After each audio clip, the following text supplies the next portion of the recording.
Hi friends, मैं परविंद्र खारी। Friends, आज की हमारी गेम टाटा स्टील टूर्नामेंट के मास्टर सेक्शन की 8th राउंड की गेम है, जो खेली गई थी विश्वनाथन आनंद और शिकरियार मेमेद्रेव के बीच में। और फ्रेंड्स, ये काफ़ी शानदार एग्जाम्पल है टैक्टिकल गेम का। सही मायनों में दोनों ही खिलाड़ी इस पूरी गेम को काफ़ी ट्रिकी वे में खेलते रहे। तो आइए फ्रेंड्स, सीधा इस गेम पर चलते हैं। यहाँ गेम की शुरुआत की विश्वनाथन आनंद ने E4 के साथ, तो मेमेद्रेव ने यहाँ कारोकान डिफेंस से शुरू किया C6, तो D4 then D5। What should be opted by Anand? Exchange variation नहीं, उन्होंने यहाँ किया E5, तो C5। और फ्रेंड्स, यहाँ वाइट के लिए एक्सपेक्टेड है कि वो अपने सी पॉन को ही आगे पुश करेगा, लेकिन आनंद ने यहाँ किया D टेक C5, तो E6 then knight F3, bishop take C5 A3, knight E7। और इस नाइट का अगला डेस्टिनेशन डेफिनेटली ये G6 स्क्वायर ही होने वाला है। और उसके बाद यहाँ इस E5 पॉन पर प्रेशर होगा, लेकिन उससे पहले आनंद ने यहाँ किया bishop D3 then night G6। और इसके बाद यहाँ दोनों साइड्स ने कैसल किया, knight at B goes to D7 then knight C6। And final यहाँ ब्लैक का प्रेशर इस E5 पॉन पर ही है। देन B4, पहले यहाँ आनंद ने बिशप पर अटैक बनाया, तो ये बिशप वापस B6 स्क्वायर पर, तो bishop takes G6, F takes G6। और इस तरह यहाँ आनंद ने अपने लाइट स्क्वायर्ड बिशप को ब्लैक के नाइट के बदले में दे दिया, नाइट B3। और अब यहाँ ब्लैक ने किया बिशप D7। और फ्रेंड्स, आप यहाँ इस गेम को, इस वीडियो को पॉज करें और यहाँ इस बिशप D7 मूव के बाद क्या ब्लैक की गेम में कोई कमी आपको नज़र आती है, वो यहाँ ज़रा ढूंढने की कोशिश करें। फ्रेंड्स, मैंने जब ये गेम देखी थी तो मुझे इस सिचुएशन में कोई ऐसी बहुत ज़्यादा बड़ी कमी नज़र नहीं आई थी, लेकिन आनंद ने यहीं से एक बहुत माइनर कमी मेमेद्रेव की गेम में यहाँ ढूंढ ली थी। उन्होंने यहाँ किया रुक E1 देन A5। और फ्रेंड्स, यहाँ ये A5 मूव का जवाब मुझे आनंद का काफ़ी अच्छा लगा, क्योंकि मैं खुद भी इसी तरह से खेलता हूँ। यहाँ मैं अगर वाइट की तरफ से होता तो अपने इस B पॉन को आगे पुश कर देता B5 स्क्वायर पर, और उसके बाद अपने इस A पॉन को आगे पुश करता, जो कि यहाँ आनंद ने किया भी था। यहाँ आनंद ने B5 किया, नाइट पर अटैक बनाया, तो नाइट वापस E7 स्क्वायर पर, तो A4। और फ्रेंड्स, अब यहाँ ये इस नाइट के लिए काफ़ी ऑकवर्ड स्क्वायर है, रुक C8, तो bishop E3 offering and bishop exchange, bishop take C3, rook take C3 then night F5, रुक पर अटैक, तो रुक D3। और अगर अभी आपको थोड़ी देर पहले की मेरी स्टेटमेंट याद होगी, अभी मैंने थोड़ी देर पहले कहा था कि आनंद ने जब इस बिशप को D7 स्क्वायर पर आते हुए देखा तो उन्हें ब्लैक की गेम में काफ़ी छोटी कमी नज़र आई थी। फ्रेंड्स, वो यहाँ यही थी। यहाँ वाइट की प्लानिंग अपने सी पॉन को आगे पुश करके इस बिशप पर प्रेशर बनाने की है, लेकिन उससे पहले यहाँ मेमेद्रेव ने किया G5, तो अब यहाँ आनंद को करना पड़ा H3। और फ्रेंड्स, यहाँ इस पॉइंट पर मेमेद्रेव के लिए एक चैसेंजन रिकमेंडेशन है कि उन्हें यहाँ अपनी क्वीन को C7 स्क्वायर पर ले जाकर अभी इस C2 पॉन पर प्रेशर बनाना चाहिए था। अगर हम इस गेम को यहाँ से आगे बढ़ाएं तो वाइट को यहाँ करना होगा rook C1 then queen C4, A4 pawn पर अटैक, तो अब यहाँ पॉन एक्सचेंज में इक्वल अगर वाइट को रहना है तो knight takes A5 then queen takes A4, तो उसके बाद knight takes B7 then bishop takes B5, rook पर अटैक होगा तो रुक B3। और यहाँ इस गेम का बैलेंस बना रह सकता था, लेकिन यहाँ मेमेद्रेव ने अपने B पॉन को आगे पुश किया और अपने इस A5 पॉन पर डिफेंस किया, और शायद उनको वाइट की क्वीन के D2 स्क्वायर पर आने का डर लग रहा होगा, क्योंकि यहाँ ये क्वीन A5 और G5 पॉन पर फॉक लगा रही है। आनंद ने यहाँ अपनी प्लानिंग के साथ काम किया, उन्होंने यहाँ अपने C पॉन को आगे पुश किया, and that is what I call tactics. Excellence of Viswanathan Anand, बिल्कुल इक्वल गेम में से एक छोटी सी टेक्टिकल एडवांटेज निकाल कर, और वो एडवांटेज भी क्या कि उन्हें यहाँ इस बिशप पर अटैक करने का मौका मिल रहा है। क्योंकि अगर यहाँ ब्लैक करे D टेक C4, ठीक है, ब्लैक यहाँ इस नाइट पर भी अटैक बनाएगा, लेकिन रुक टेक्स D7, पहले क्वीन पर अटैक होगा और ब्लैक को अपनी क्वीन बचनी होगी, तो queen E8 then night C1। इस वाइट नाइट के लिए काफ़ी क्रैम्प्ड स्क्वायर होगा।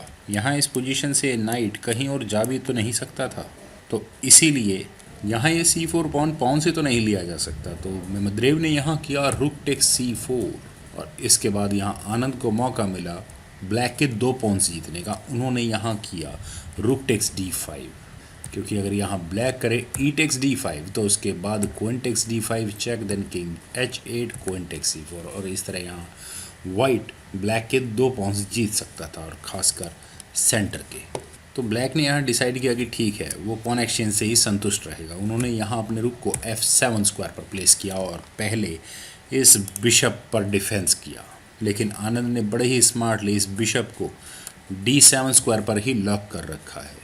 अभी फ़िलहाल ये बिशप इस D7 स्क्वायर से कहीं नहीं जाने वाला। तो उन्होंने यहाँ किया रुक D3, अपने नाइट पर डिफेंस किया तो G4, नाइट पर अटैक। तो नाइट अब कहाँ जाए?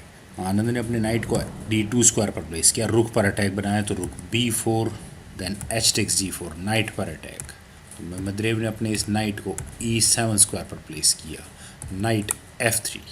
फ्रेंड्स, यहाँ अगर आनंद अपने नाइट को F3 स्क्वायर पर ना ले जाकर इस पोजीशन से अगर वो अपने नाइट को C4 स्क्वायर पर ले जाएं तो भी ये काफ़ी अच्छी टैक्टिक्स यहाँ लग सकती है। वाइट यहाँ इस बिशप पर तो प्रेशर बना ही रहा है, और अगर ब्लैक यहाँ इस नाइट को लेगा तो वाइट आराम से ब्लैक के इस बिशप को लेकर क्वीन पर अटैक बना सकता है।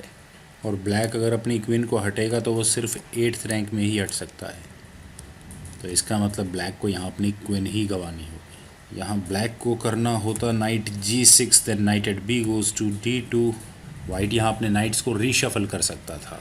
तो यहाँ इस पोजीशन से आनंद ने अपने नाइट को F3 स्क्वायर पर प्लेस किया तो नाइट D5, और यही एक तरीका हो सकता था आनंद के इस अटैक से बचने का।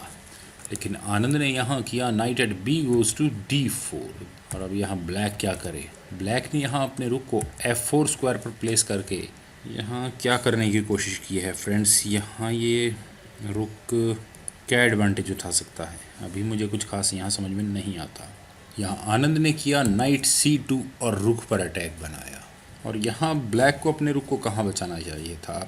आई थिंक वो यहाँ कर सकते थे रुक B2, अपने रुक को सेकंड रैंक में प्लेस करके वाइट के ऊपर प्रेशर बना सकते थे। और अगर हम यहाँ से इस गेम को थोड़ा आगे बढ़ाएं तो नाइट E3, तो सबसे पहले ब्लैक यहाँ अपने इस बिशप की पिन को ख़त्म करेगा, queen F8, then knight takes D5, V takes D5, rook takes D5, और इस तरह यहाँ ब्लैक को अपना एक पॉन ही गंवाना होता। देन बिशप E8, जो भी है ब्लैक यहाँ बेटर हो सकता था। लेकिन जब ब्लैक ने अपने रुक को E4 स्क्वायर पर प्लेस किया तो उसके बाद आनंद को यहाँ एक और टैक्टिक्स लगाने का मौका मिला। और फ्रेंड्स, मैं यहाँ चाहूँगा कि आप इस वीडियो को पॉज करें और आनंद के उस मूव को यहाँ पहचानने की कोशिश करें। फ्रेंड्स, जो मूव आपने सोचा है, अगर वो रुक टेक्स D5 है तो कंग्रेचुलेशंस, यहाँ आपका दिमाग बिल्कुल आनंद की तरह चल रहा है। यहाँ मेमद्रेव ने किया E टेक्स D5, लेकिन इसके बाद क्वीन टेक्स D5 चेक, और इस चेक के साथ ब्लैक का ये बिशप अभी भी पिन है। फ्रेंड्स, ये बिशप लगभग 10वें या 11वें मूव में इस D7 स्क्वायर पर आया था, और तभी से ब्लैक की क्वीन यहीं लॉक है। यहाँ मेमद्रेव ने अपने किंग को F8 स्क्वायर पर प्लेस किया तो रुक D1, इस बिशप पर अटैक। यहाँ शक्रियार ने किया किंग E8, लेकिन यहाँ कुछ सोचने के बाद उन्होंने यहाँ इस पोजीशन से रिज़ाइन कर दिया, क्योंकि फ्रेंड्स अब यहाँ से इस गेम को आगे बढ़ाने का कोई मतलब बनता नहीं है, क्योंकि अगला मूव जो आनंद का होने वाला है वो नेचुरल है, नाइट को G5 स्क्वायर पर ले जाकर सबसे पहले एक चेकमेट की थ्रेट देने का। और अगर किसी तरह से ब्लैक उस चेकमेट को बच भी जाए तो वाइट का नाइट इस रुक पर अटैक लगा रहा है, तो ब्लैक को यहाँ करना होगा queen E7, then knight takes E4, और इस तरह यहाँ ब्लैक एक कंप्लीट पीस डाउन होगा। फ्रेंड्स, 8th राउंड की इस जीत के बाद विश्वनाथन आनंद यहाँ इस टूर्नामेंट में सबसे आगे चल रहे हैं। उनके 8 गेम्स के बाद 5.5 पॉइंट्स हैं, और वे फर्स्ट प्लेस को मैग्नस कार्लसन के साथ शेयर कर रहे हैं। और बाकी के बचे हुए टूर्नामेंट में माइट भी कुछ भी हो सकता है। फ्रेंड्स, इस 8th राउंड में विदित संतोष गुजराती ने अनीश गिरी के साथ ड्रॉ खेला था, तो वे भी बहुत ज़्यादा पीछे नहीं हैं।